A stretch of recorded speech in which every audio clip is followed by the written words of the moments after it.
خوش اومدیم به اولین ویدیو یوتیوب من. بالاخره گرفتمش. بالاخره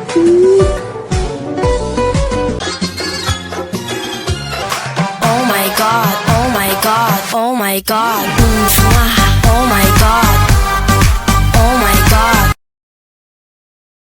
داستان اینه. اول من میام خودم رو معرفی میکنم. سلام. این فکر کنم 350مین سلامیه که دارم میگم.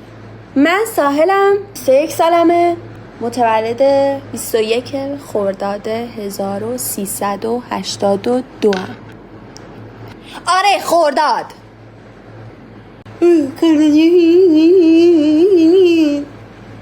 خیلی بدم میاد کل اکسپلور همش دارید راجع به ما حرف میزنید. کار و زندگی ندارین؟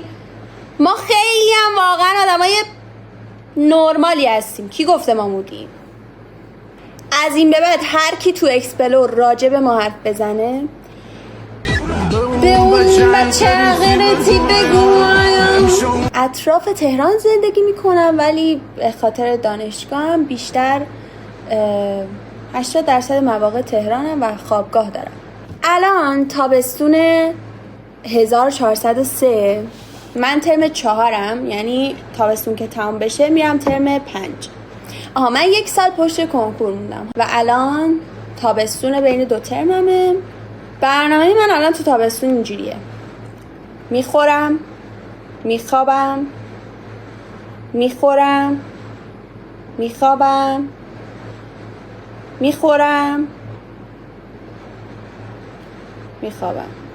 نه شوخی کردم. من خیلی هم پروداکتیوم. اتفاقا تا الان اصلا انقدر پروداکتیو نبودم. از اول ابتدایی تا الان که رفتم مدرسه هیچ وقت از تابستونام استفاده خاصی نداشتم. نهایتا دیگه کلاس زبان میرفتم، یه مدتی هم حالا کلاس نقاشی میرفتم، همین. یعنی استفاده خاصی از تابستونام نداشتم. اما امسال فرق میکنه. امسال من خیلی کار دارم انجام میدم. اولیش این که باشگاه ثبت نام کردم، نه یکی 2 تا. بهم افتخار کنید. یکی باشگاه والیبال، یکی هم باشگاه بدنسازی.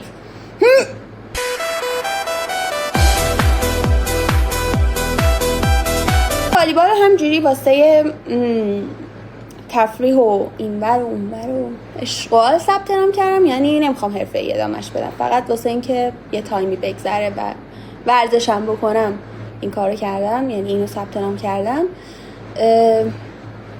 ولی بدنسازی و واسه اینکه میترسم چاق بشم.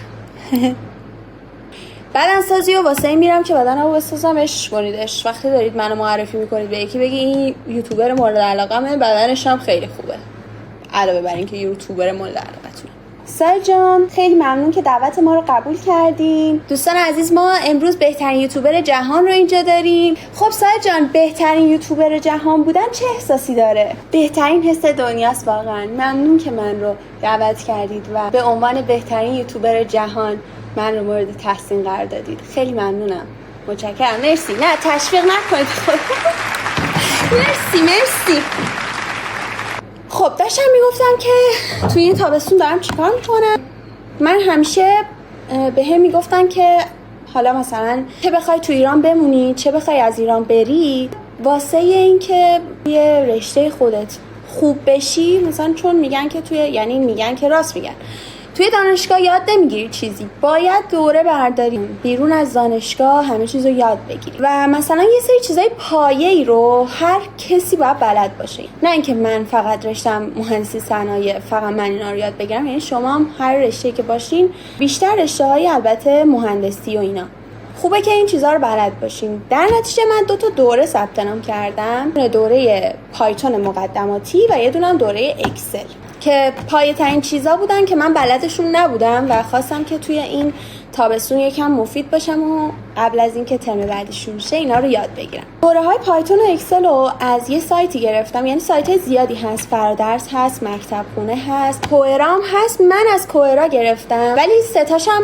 میدونم که خوبه. حالا بذارین تفاوتاشو بگم و بگم که چرا من کوئرا رو انتخاب کردم. پایتون و اکسل و کلا توی هم مکتب خونه هم فرادرس هم کوئرا سه تاش پروژه محور. اون مدرکی که به شما میدن در نهایت بر اساس اون پروژه هاییه که واسه شون تو طول دوره نقاهت میاد تو ذهنم در طول دوران یادگیری اون مهارت باید پروژه ها رو تحویل بدیم. نمره‌ای که میده بر اساس همین پروژه هاییه که تو طول دوره آموزش بهشون تحویل میدیم. حالا فرق فرادرس و مکتب خونه و کوئرا چیه؟ فرادرس و مکتب خونه تقریبا شبیه هن. البته من دوره هاشون رو بر نداشتم که نظر قطعی بدم، ولی میدونم که ویدیوه و طبق ویدیو شما باید مثلا حالا پروژه بهشون تحویل بدین، کاری که میگن انجام بدین. اما کوئرا فرق میکنه. کوئرا درسنامه است، بعد حالا کنار اون درسنامه ها یه سری ویدیو هم داره. چرا من کوئرا رو انتخاب کردم؟ خب درسنامه خوندن خیلی سخت تره، یعنی همه آدمای عادی و نرمال ترجیح میدن که یه نفر توضیح بده و گوش بدن بهش، ولی من کلاً وقتی یکی حرف میزنه حتی توی ارتباط رو در رو بعضی وقتا فقط تایید میکنم و رد میشم و نمیفهمم که داره چی میگه. ویدیو واسه من چیز خوبی نبود. نمیدونم حالا دلیلش میتونه تک بعدی بودنم باشه، نمیدونم چیه، ولی میدونم که واسه من درسنامه بهتر بود، چون درسنامه تو تا یه خط رو نخونی نمیتونی بری خط بعدی، چون میدونی که خط قبلی رو نخوندی و ممکنه که یه چیزی تو اون خطه باشه. خب ولی وقتی که یه نفر داره عامیانه با تو صحبت میکنه، هزار تا از کلمه‌هایی که میگه ممکنه نیاز نباشه تو بشنوی و نمیزنی عقب ببینی که چی گفت. میدونی؟ خلاصه فکر میکردم که کوئرا خیلی بهتره. اولش هم وحشت داشتم، یعنی واقعا هم سخته که تو فقط با یک درسنامه در ارتباط باشی. میگم یه سری ویدیوهای کوتاه هم پایینش کنارش داره که کمک میکنه، ولی بازم به نظرم خیلی سخت بود و خیلی بیشتر درگیرت میکرد، به خاطر اینکه خب کسی بهت قبلش توضیح نداده بود، تو خودت هر کاری میکنی رو باید بکنی توش و پروژه های بسیار زیادی داره. پروژه‌ای که دارم میگم پروژه نیست، تمرینه، ولی مثلا در نهایت باید پروژه هم تحویل بدی تا نمرتو بگیری. اگه میخوایم بگیرینش توی اسنپتون تو قسمت امتیازا واسه همه آدما هم کوئرا هم مکتب خونه هم فرادرس تخفیف داره. برید اون تخفیف رو بگیرید بعد دورتون رو بگیرین. باخت ندید. اینجا هر کی با ساحل باشه باخت نمیده. آره من شروع کردم اینا رو یاد بگیرم که حالا هم یه چیزی از برنامه نویسی یاد بگیرم و یک بیسی از هر چیزی رو بتونم انجام بدم و اگر توی دانشگاه پروژه‌ای بهم خورد بوز نباشم. سرگرمی های من اینان که این سرگرمی ها به دو دسته تقسیم میکنم: سرگرمی های ارزان، سرگرمی های گران. من فیلم و سریال بی نهایت میبینم، همش تو اینستاگرام اینطوری دارم پست میبینم و واقعا ناراضیم بچه‌ها. من یه تایم مثلا از ابتدای تابستون دقیقاً لیمیت گذاشتم بر اینستام، مثلا 1 ماه بهش عمل کردم، خیلی خفن عمل کردم. 1 ماه خیلی، الان دیگه هنوزم هست روش، یعنی 1 ساعت 1 روزم پر میشه هی نوتیف میاد که تموم شد وقتت و من میگم که برو کنار، میخوام بیشتر ویدیو ببینم و وقتم رو به جاهای بعدی بزنم. فیلم و سریال میبینم، اینستاگرام چک میکنم، چت میکنم. من خیلی چت میکنم، یعنی یه دوستی دارم که واقعا مثلا میشینیم 6-7 ساعت با هم دیگه چت میکنیم و دوباره وقتمون رو به فنا میدیم، ولی خیلی خوش میگذره و همیشه با اون دوستم خیلی حرف دارم که بزنم. فعالیت بعدی که خیلی انجام میدم توی دورانی که میخوام اوقات فراغتمو بگذرونم، فراغت یوتیوبه. من یوتیوب میبینم خیلی و تا پارسال این کار رو نمی کردم، یعنی تازه شاید 1 سال 2 ساله که با این موضوع آشتی کردم. کلا نمیدونستم نمی اومدم تو یوتیوب، دوگیم بودم. یوتیوبرهای مورد علاقه من اول از همه میا و کوروش خیلی دوستشون دارم، خیلی بی نهایت دوستشون دارم. میا پلیز گاد، عاشقشم.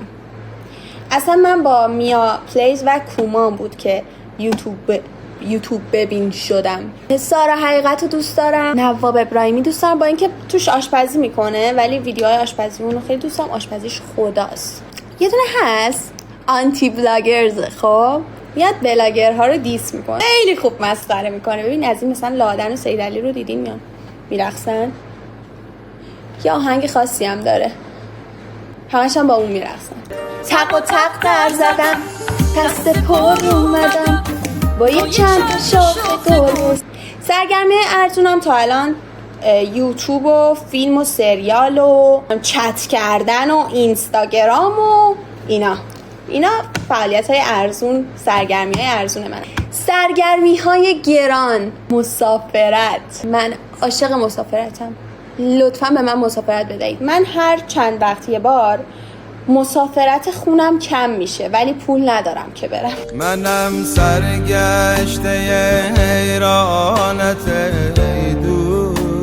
تو چنل من قرار چیا ببینین؟ بچه تو چنل من همه چیز قراره ببینید. من از گریه هام میذارم، از خنده هام میذارم، از بیرون رفتنام، تو خونه موندنام، خوابگاه موندنام، دانشگاه رفتنم، مسافرت رفتنم، هر چیزی که بتونم براتون میذارم، هر چیزی که ذره‌ای نسبت بهش اشتیاق نشون بدید براتون میذارم. امیدوارم که از ویدیوهای من خوشتون بیاد. این اولین ویدیو من بود.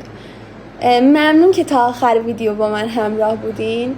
خیلی خوشحالم که این کار رو شروع کردم. خیلی وقت بود که میخواستم این کار بکنم اما ترس داشتم، کلی ترس داشتم، ولی همشو زدم کنار.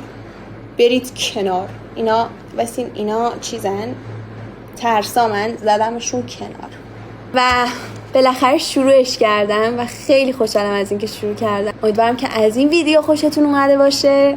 دوستتون دارم. خدافظ.